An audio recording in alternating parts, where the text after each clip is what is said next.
Now we have a game that when we take a guess, no matter what happens, we won, we took a bad guess, or we lost, we get a nice message. So I'm going to take a guess here. 20. Your guess was too low. Very helpful message. If we take a guess that's really high, 50, never be, your guess was too high. And you see that it replaces our message. Well, it would be a little nicer if instead of replacing the message, we kept seeing it expand downward. So it might say your guess was too high, then your guess was too low, then your guess was too low again, and then we win.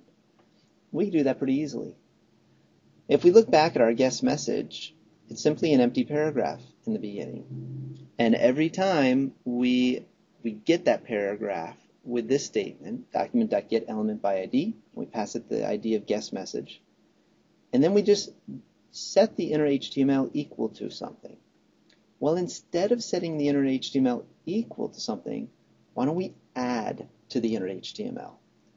And you might remember that we did something similar when we added 1 to a variable, number guesses. At first, we did number guesses equals number guesses plus 1.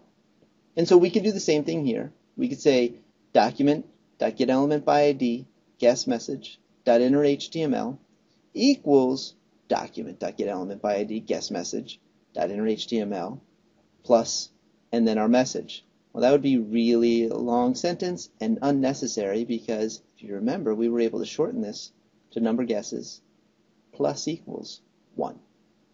Let's do the same thing here. So we're going to say plus equals, and this message should be added on.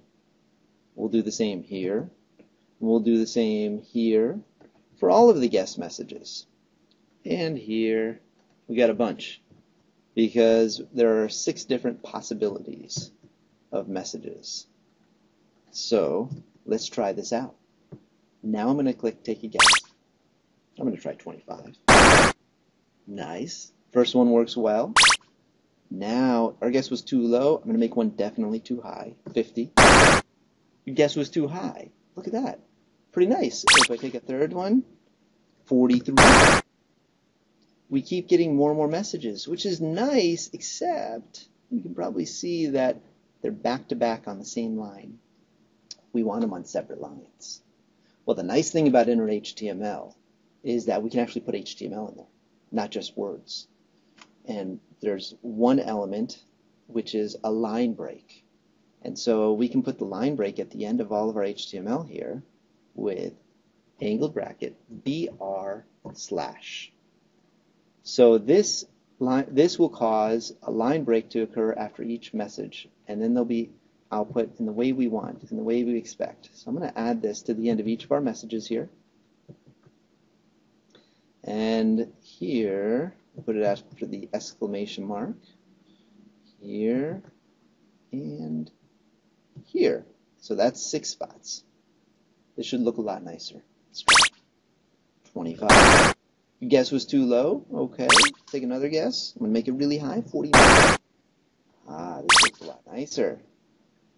37. Very good.